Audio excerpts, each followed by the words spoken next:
There once was a musical singing troupe. They were a picking, singing folk group. They went across all over the land, singing the mountain ballads and the folk songs of our land. They were long on talent, musical ability. Folks thought they would go far, but political incompatibility led to their downfall. For the one on the right was on the left. The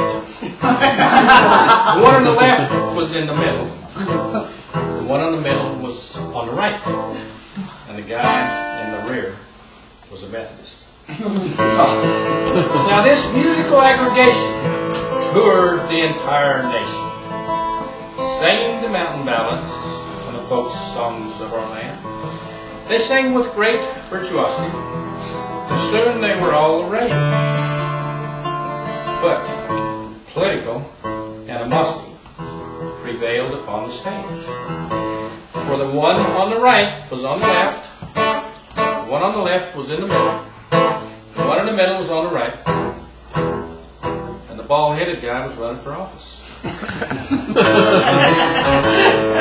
Now the curtain had ascended, as thousands there were gathered to hear the folk songs of our land.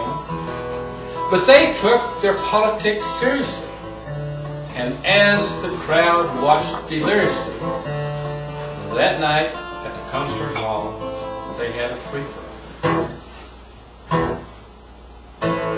Now, the one on the right was on the bottom. The one on the left was on top. The guy in the middle had a broken arm.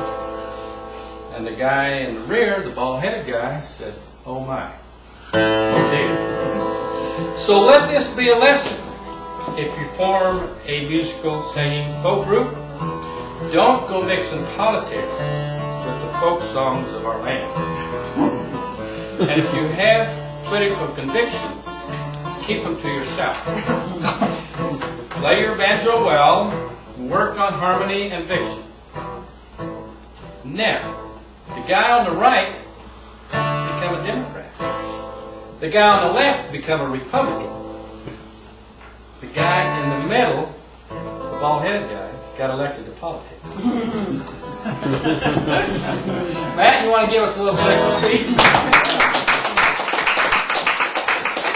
A lot of you have asked about Wes and how I got to know him. I met Billy tonight for the first time. But I lived down in Walsh, Colorado for 2 years. That was my first teaching job. And I was telling Wes earlier, my first contract was for $10,500 and another $500 to coach football. Our first year we went to the state championship after winning 11 games. And so the principal called me in after the season and said, "You did a really good job coaching and you did a good job teaching too, so we're going to give you a raise next year." And I said, "Really? And how much is that going to be?" He said, "We're going to raise you to $515 for coaching."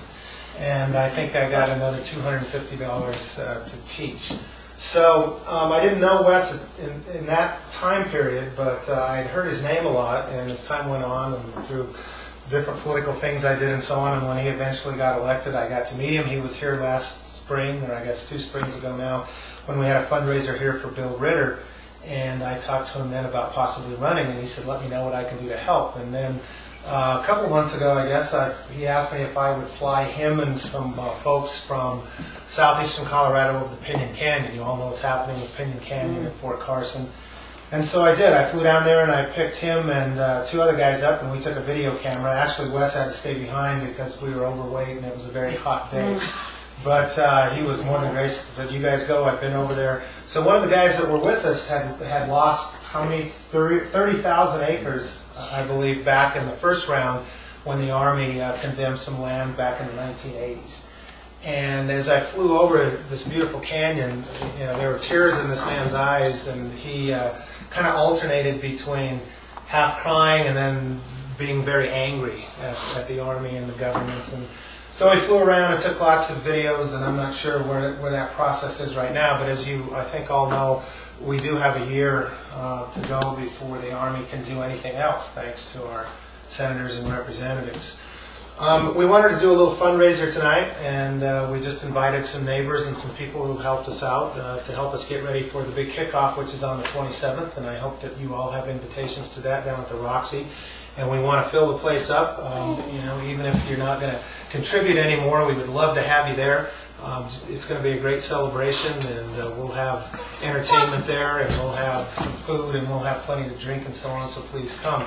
You know, my campaign slogan is I want to keep Colorado moving forward, and I'd love to join Wes and his colleagues down there to help out as we move the state forward with the agenda that they've started on in energy and in education and hopefully healthcare with the 208 Commission, you know, doing their work, and that should be ready anytime soon. I would really love to be a part of that. I have a great passion for this job.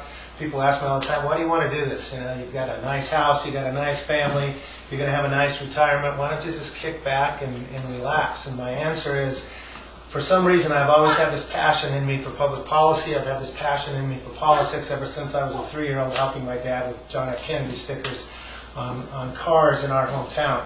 And I really believe that I can make a difference and bring a lot to the table with my real-life experiences.